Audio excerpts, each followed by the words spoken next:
Okay, we are now live streaming. We'll be on the record in Bingham County case CR 06-19-3666, State of Idaho versus Andrew Young. Mr. Young is appearing by video. He is represented by Miss Brianna Rozier, who is appearing by video. State is present, represented by Bingham County prosecuting attorney Paul Rogers, also appearing by video. We are set for sentencing today. Ms. Rozier, are you ready to proceed? Yes, Your Honor. Mr. Rogers is the state. Yes, Your Honor. Mr. Young, at the time of your arraignment on September 30th, 2019, you were informed that an information had been filed charging you in counts 1 and 2 with aggravated battery and count 3 with unlawful discharge of a firearm. You're also charged with an enhancement under Part 2 with use of a firearm during the commission of a crime. At that time, you're advised of the potential penalties involved, your constitutional rights, your plea options, and the effect of exercising each of those options. You then pled not guilty to the charges. However, on May 26, 2020, pursuant to a plea agreement with the state, you withdrew your previous plea of not guilty and entered a plea of guilty to unlawful discharge of a firearm. The state agreed to dismiss counts 1 and 2 in Part 2 and agreed to recommend probation, and this was a non-binding plea agreement. After you pled guilty, you ordered a pre-sentence investigation. A copy of that report has been furnished to me, and I reviewed it. A copy should have been furnished to your attorney and the state's attorney. Ms. Rozier, did you receive a copy of that report? Yes, Have you had an opportunity to review that with your client? I have. Mr. Young, have you received a copy of the report? Or reviewed it? Yes, I have, Your Honor. Okay. State received a copy of that report? Yes, Your Honor. Are there any clarifications or corrections from the state? No, Your Honor. Any from the defense? Yes, Your Honor, there are a couple things. On page 3, there were some it said self-reported additional crimes. That first one in regards to his cousin was actually a juvenile conviction he received. I believe it was a battery or an assault. It was listed in his record. It wasn't an extra crime that he hadn't, that wasn't on his list, on his report. That was on page 3. Yes, Your Honor. It's under the section that said there's 3 additional crimes, unknown disposition. That one was the juvenile conviction that he had.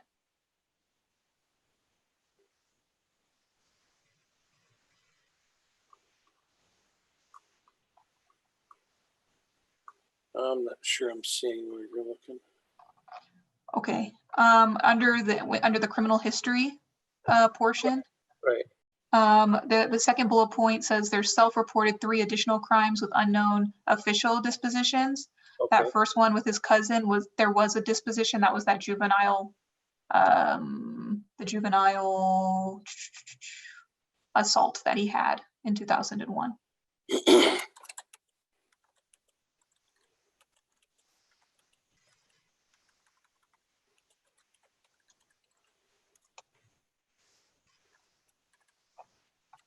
Okay. And then under family and marital, it talks about his current relationship is with, sorry, I lost What page? it's on page 5. Under his relationships, it says his current relationship is with Riley Green, and that she's pregnant. He is no longer in a relationship with her, and she's no longer pregnant. And so we did want to update the court on that.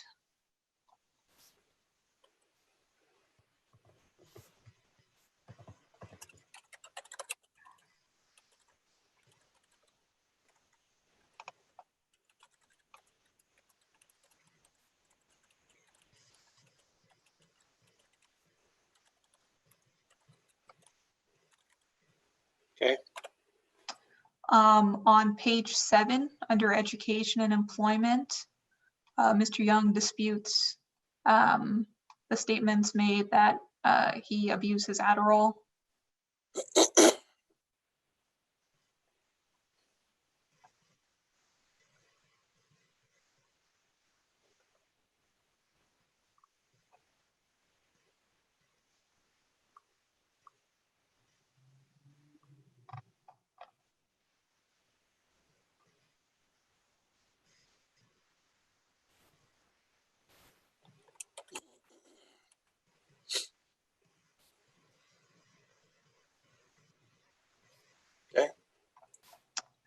And finally, on page 13,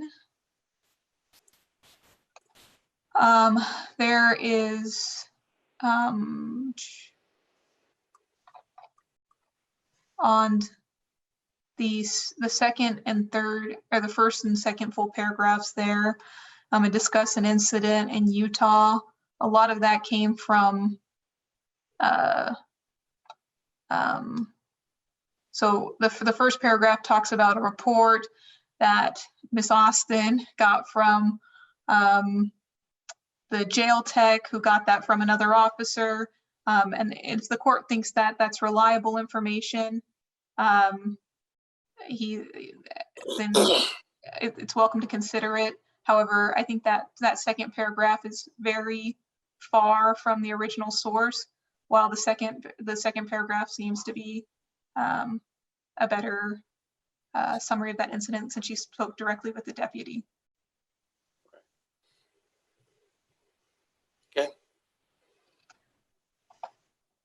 That's all we have, Your Honor.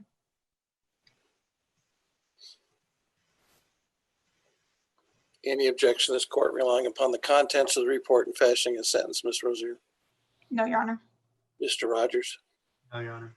Are there any witnesses for the defendant? No, Your Honor. Any witnesses for the state? No, Your Honor. Argument, Ms. Rozier? Your Honor, I would like to present a letter to the court. I did just get it today, so I wasn't able to file it with the court. I know the prosecution hasn't seen it. It's a letter in support from a friend of Andrew's. I don't know if the state is okay with that or not. No objection. All right. Okay. Is it okay if I just read it out loud, Your Honor? That's fine. Okay.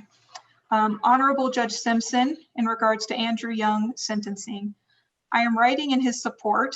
My wife introduced me to Andrew 12 years ago. A year ago, I saw his struggles. I facilitate ARP or 12-step and for many years. Last year, he reached out to me and has taken recovery very seriously. He has only missed a few meetings due to work, except now with COVID-19, since he was released from jail last year, and he works the steps and helps others. He's been working for me, Text Idaho, since last November. I need his help because he makes signs and videos for me and my customers. He is very talented. My prayer is that you continue him on probation, allow him to continue ARP and working for Text Idaho. Respectfully, John Roberts, and it has his contact information on there. If you'll email that to Madam Clerk, we'll mark that as Defendant's Exhibit A and it'll be admitted for purposes of this hearing. Okay. Anything else, Ms. Rozier? Yes. I do want to just emphasize a couple things. We would request that that Mr. Young have the opportunity to do probation. He's been on, like his PSI said, he's been on misdemeanor probation since last November, and he's done relatively well. He hasn't received any probation violations. I know there was the incident that happened recently in Utah. However, that was dealt with through probation, and we know that it's pretty typical on probation for people to have slip-ups, but it wasn't. There was no criminal charges. There was no new crimes committed. It was a rule violation, but not a criminal violation. And that wasn't obviously enough for his probation officer to file any sort of formal violation. And I think that time on probation has really helped him. It's really helped him to recognize criminal thinking patterns that he has. He obviously has a way to go. I think that's recognized in the PSI. But that's one of the purposes of probation, is to help individuals to identify those thinking patterns. And I think what is important too is the nature of this offense. The PSI kind of downplays what Andrew's understanding of self-defense was, but I think it's pretty clear that he was a little confused about how far he could go into defending himself. He stopped shooting as soon as he was aware that he could be hurting anybody outside of the vehicle, according to the reports. And I don't know if it was objectively reasonable what his actions were. We didn't put it in front of a jury to decide, but I think it wasn't unreasonable for Andrew subjectively to act this way, especially when we see what kind of medical diagnoses he has. He has PTSD, he has bipolar disorder. His response may be bigger than what a normal person would be, but obviously it would be a very stressful situation for anybody. And this doesn't justify his actions, but we do think that's a significant mitigating factor here. And I think just as I've worked with Andrew, it's been clear that he's been working very hard to kick his drug problem. In the last year, he has maintained a significant period of sobriety and concerns to a lot of substances. He has struggled with marijuana, which he's been honest about with his probation officer. He's been honest about with pretrial services. And he said he has had successes recently as he's just really been trying to be clean and be a lawful citizen.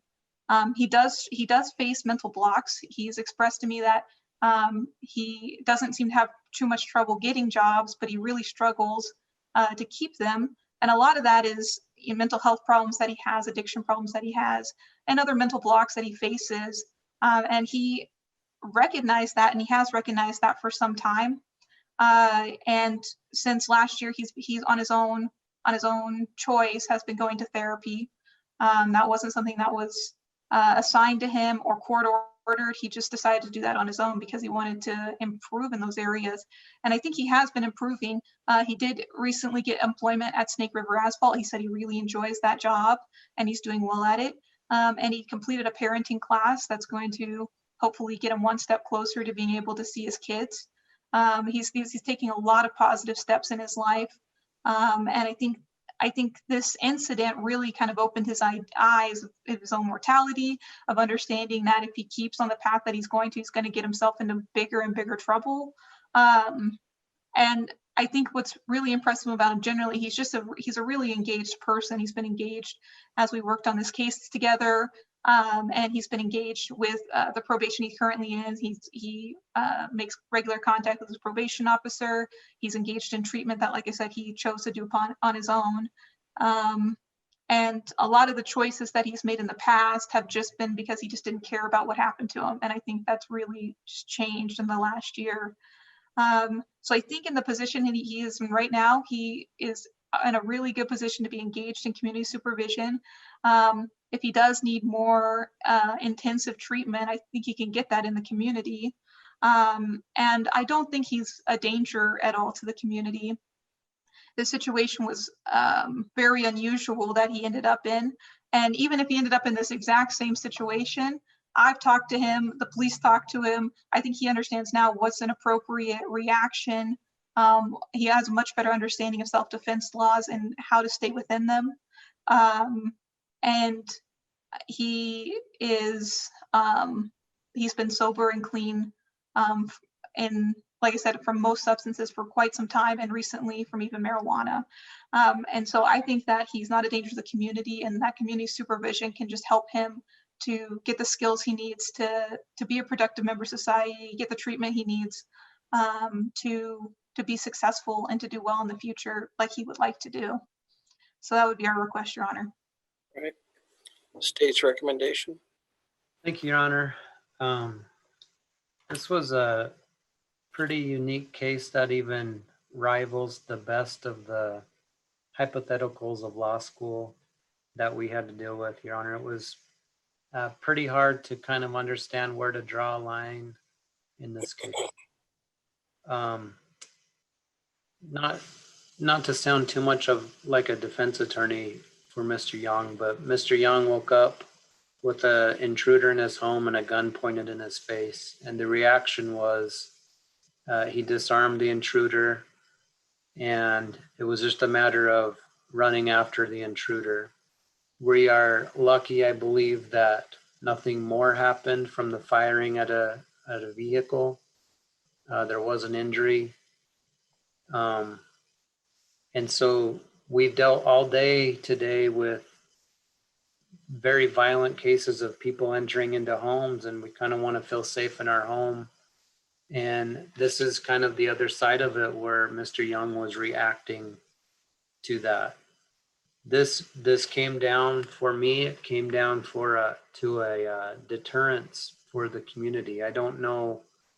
I understand we've had issues with Mr. Young on other cases in the past, but this had me review 19-202A over and over, and 203, and just to make sure we understood where a line was drawn in self-defense and standing your ground law. So, Your Honor, I think we went to a mediation, but it wasn't because we were having a hiccup in the case. It was just so we could sit down and more chat about it with open minds, and kind of get an understanding in a little bit more fluent atmosphere. We resolved it through mediation with Mr. Rivera. Everyone's been very great to work with. On the night of the incident, Mr. Young sat down with our detectives and just laid out, he withheld nothing from them. He was very honest. He's concerned for his safety, and it's just a matter of deterring the community from stepping too far. With that, Your Honor, we are comfortable recommending probation in this case, and a smaller underlying sentence of 3 years fixed and 3 years indeterminate. But certainly in my mind, in such a unique situation, Mr. Young has just been very cooperative the entire time, and it's somewhat unusual, and so I just want to pass that on to the court. So, correct me if I'm wrong, you said 3 fixed, 3 indeterminate? That's correct. Maximum's 5, right? Oh, I thought it was 7. Then 2 and 3, Your Honor. I'm pretty sure it's just 5. Let me double check. Actually, it's 15. No, I must have written my notes down wrong. Let me look.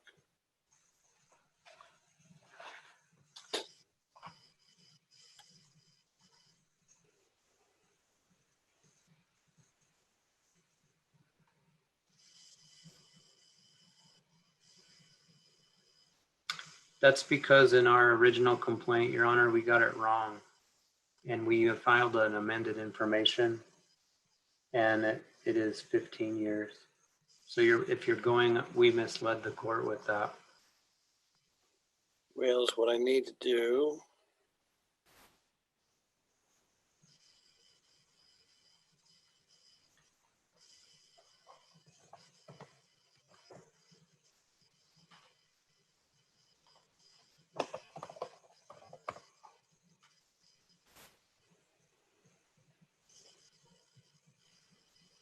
And just to verify that in the statute, Your Honor, it's a 15-year sentence.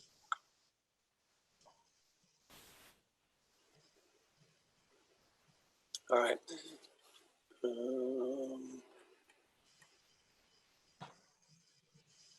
On count 3. Discharging a weapon at a vehicle, occupied vehicle, 18-3317. It says 15 years under the Idaho Code.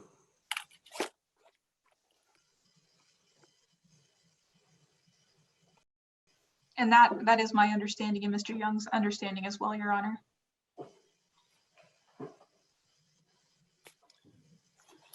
Well, at the time of his arraignment, I told him it was 5. We went through, Your Honor, and we corrected that with him. Okay, I just want to make sure I did that at the change of plea.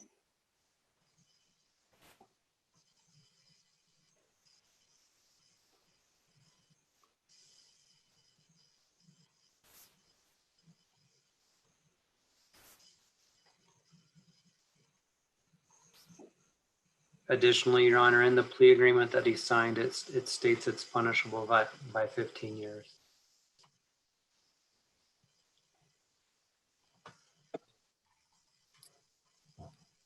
Okay, looks like we're okay.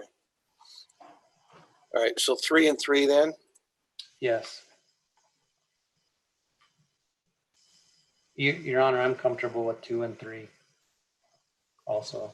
You know, just what's not reflected in the PSI is how cooperative he has been. Yeah, and I understand that. All right, Mr. Young, do you wish to make a statement on your own behalf? Yes, Your Honor.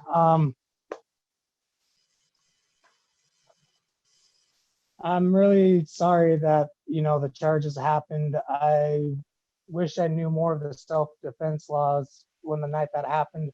I'm not much of a hunter. I don't own guns. I have 2 BB guns. I don't like guns, honestly. And I feel really bad for what happened and how it happened. I wish it could have been resolved a lot better way than it was. But as Brianna said, since I got out, I've been trying to give myself, 110% to put myself around and be a better me for myself and my kids. And I've done an amazing job. I'm so proud of myself. But that would be all, Your Honor. All right. Are you satisfied with the representation Ms. Rozier has provided to you? Very much so. Do you know of any legal reason why I should not sentence you today? No. Mr. Rogers, do you? No, Your Honor. Ms. Rozier, do you? No.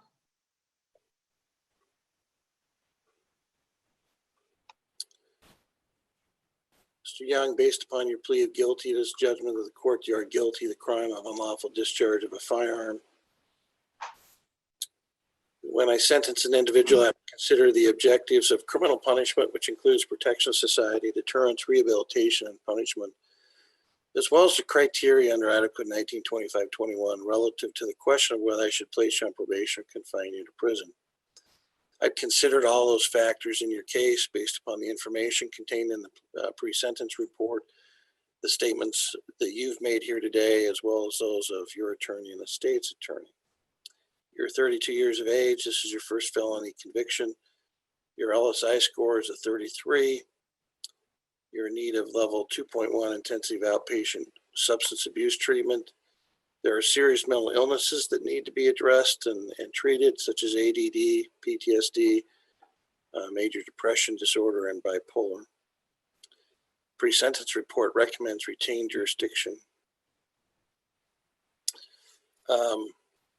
The only thing that really would concern me about the recommendations is really what appears to be a bump in pretrial services, but that's not something that I have a huge concern about. As parties have indicated, this is a different set of circumstances. It's where do you draw the line of self-defense? I cannot imagine waking up or being startled in the dead of night that with somebody pointing a gun at me and actually pulling the trigger, and simply being lucky enough that it misfires, and then having the wherewithal to disarm the individual. The problem then happens on what you did after that. Could be a lot of different arguments, but I think it's clear that once that individual is out of your home, that's kind of where you cross the line at that point. But at the same time, it's a different circumstances that hopefully very few people ever are faced with, and having to think about all that in the process. Based upon all the circumstances that will be the judgment of this court, you be sentenced to the Idaho Department of Corrections for a fixed and determined period of 2 years, an indeterminate period of 3 years. In other words, not less than 2, no more than 5. You're fined the amount of $1,000. Court costs are $245.50. You're ordered to reimburse the county for the services of the public defender in the amount of $500. You'll be required to provide a DNA sample and thumbprint to the state. You're responsible for those costs. Court is going to suspend the imposition of the sentence and place you on probation for a period of 4 years. During that time, you'll be under the supervision and direction of the Idaho Department of Probation, Parole, and this court. If you accept probation, you'll be subject to the standard terms and conditions of probation, as well as the following special conditions. There'll be 180 days of discretionary jail time. You're to make regular monthly payments on all your fines, fees, and costs. You'll be ordered to sign an agreement regarding the payment of those fines, fees, and costs. I'm going to order that you pay $50 per month towards those fines, fees, and costs starting on September 1st. That amount will be due on the 1st of every month thereafter. You'll have a review hearing every month. It will be the second Thursday of every month at 1:15 on the payment agreement. As long as you've made your payment, you don't need to show up to those hearings, and the court will send you notice for the following month. You're to maintain full-time employment or otherwise be enrolled in some type of educational, vocational training program.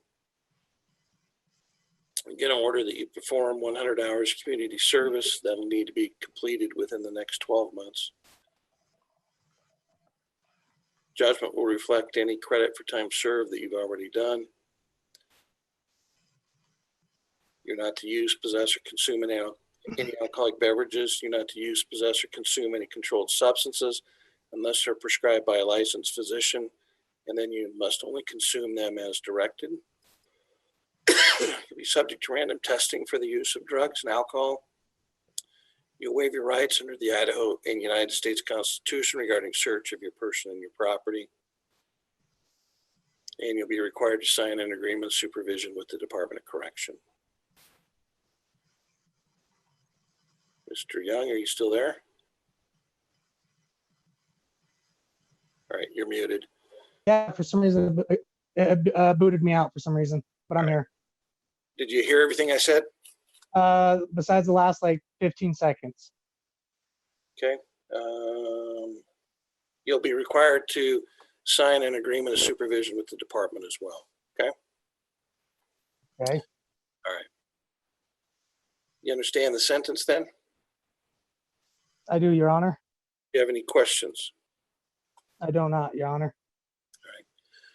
You're advised you have the right to appeal this decision. That appeal has to be filed within 42 days. You have the right to be represented by counsel on the appeal. If you cannot afford counsel, you can apply to the court to have counsel appointed for that purpose. Just remember, you only have 42 days. You may seek relief under Idaho Criminal Rule 35. That would have to be filed within 120 days of entry of the judgment. And you may have the right to seek relief under the Idaho Uniform Post-Conviction Relief Act. That has to be filed within 1 year from the date your appellate time expires. Do you understand those time frames? I do, Your Honor. If you have questions about how or whether to proceed with any of those matters, discuss those issues with Ms. Rozier and she can advise you. The next thing you'll need to do, I'm going to have my clerk give you a phone number to contact the probation department. You need to call them as soon as you're done with this hearing. If they don't answer, I need you to call them first thing in the morning. And if they don't answer in the morning, then you need to report to their office no later than 10 a.m. Okay? Okay, Your Honor. Madam Clerk, if you'll give him the phone number. Phone number is 208. Hang on. Let me grab a pen. Paper. Right there's some paper. What is it? 208. 785 2883.